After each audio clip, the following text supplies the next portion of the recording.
the Gearhead Works Tailhook. Let's check it out.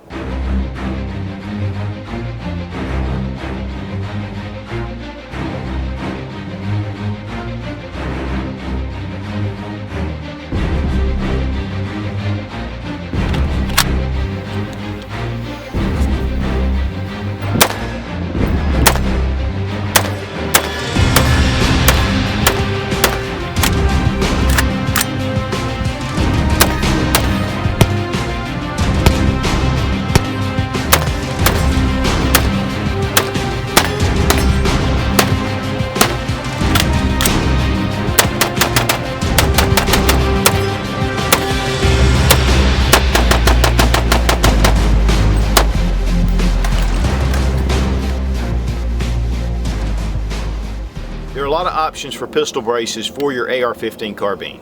A lot of them can be ungainly, a lot of them can be really cheap looking. That's one of the things when I first saw the Gearhead Works Tailhook, it just looks like quality. It's made from aluminum, it has a lot of cool features about it, and to be honest with you, this actually works as a pistol brace. Now I first saw a picture of one of these and I thought that is a cool looking pistol brace and a great addition to your AR pistol.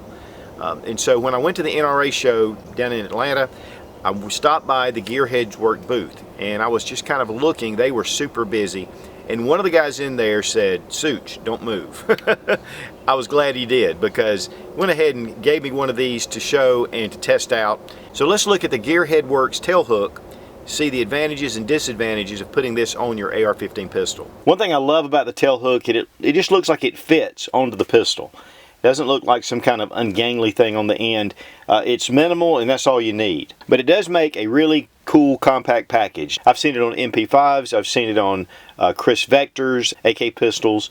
Anything you can put a standard AR-15 stock adapter, you can put one of the tail hooks on. It's made from billet aircraft grade aluminum. It has been relieved in all these areas. It's just a very simple piece, but it's very well made. It's 4.5 ounces, so it's pretty lightweight. And it's just solid construction. It does not move once you attach it to the buffer tube. It does have a QD socket with the Gearhead logo built around it. Snap it in, and it is limited or restricted movement. So you can only go so far. Put it this way, only so far. Has a hard anodized finish to it, and it just looks like it fits on an AR pistol. To open up the tail hook, there's a small little button right here. You just press, it rocks down just right. I mean, this is a great place to put your arm. It definitely counterbalances the barrel. Then when you want to put it back, you just snap it. One of the things though that I will mention is when I was shooting this originally, this was a little bit loose. And so when I was firing the 300 Blackout, especially rapidly, it would seem to come undone. As I was firing, it would just all of a sudden come loose and lay down.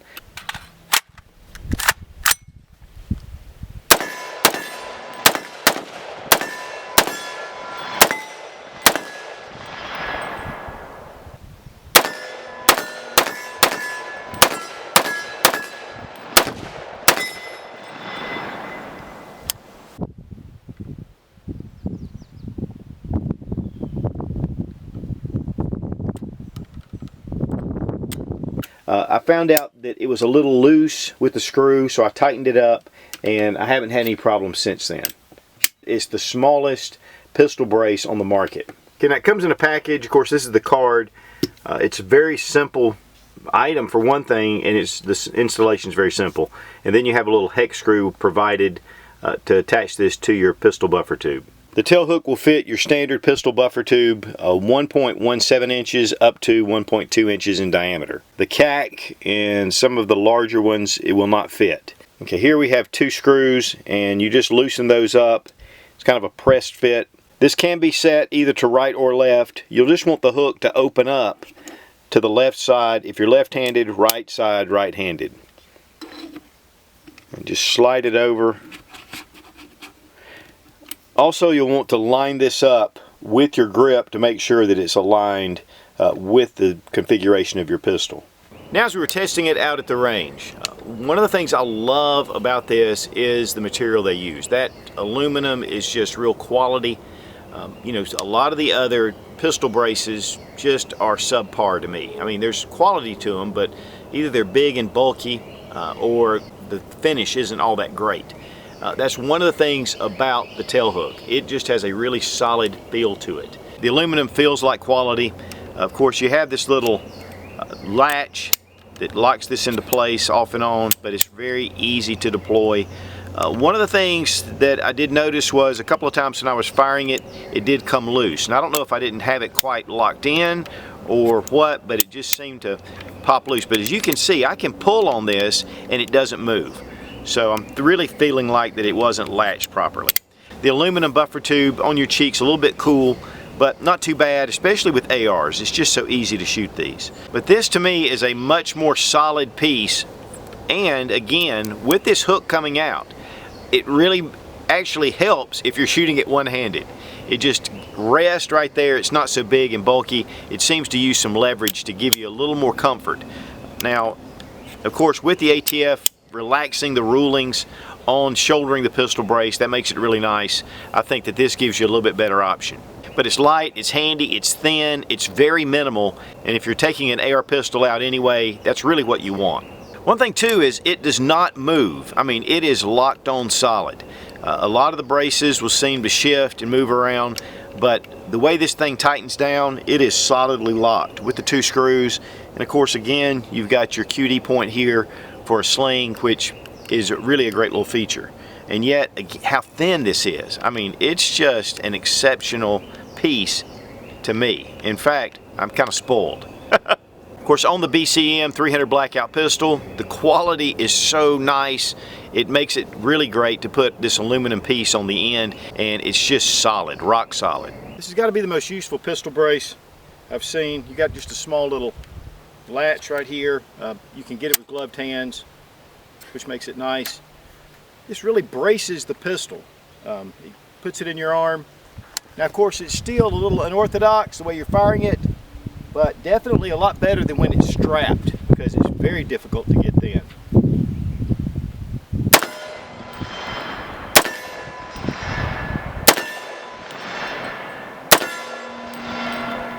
Well, you can even do it like this.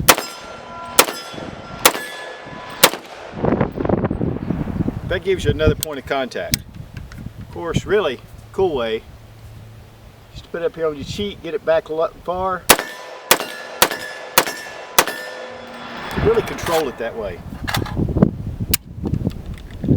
Now, concerning the new ATF letter about shouldering your stock, you know, it's not against the law if it occasionally bumps to your shoulder, and you know, they're not really pressing charges, they're not really seeking to prosecute anyone on this point. But you know, being a large YouTube channel, I'm just going to keep it off my shoulder just for good measure. I already had to take a bunch of videos down after the first letter. You know what, if it bumps my shoulder, it does. That's no big deal, but for me, I'm going to try to keep it off.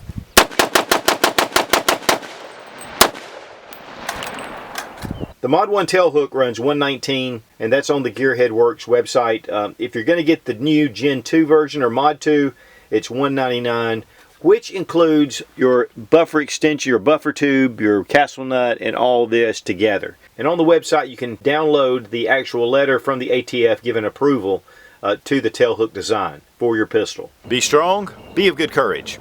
God bless America. Long live the Republic.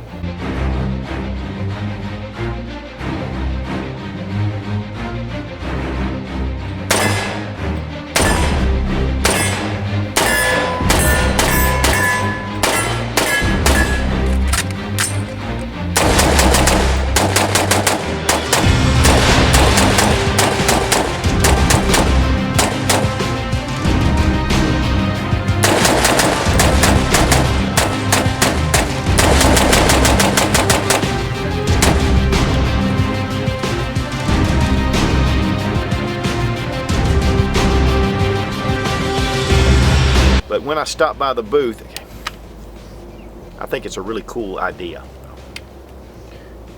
So let's take a look at the Gearhead Tailworks. The Gearhead Tailworks. Thumbs way up. The Gearhead Works. The Gearhead Works. Rubber baby buggy bumpers. Rubber baby buggy bumpers. Rubber baby buggy bumpers. Rubber baby buggy bumpers. God, man, mornings are killing me.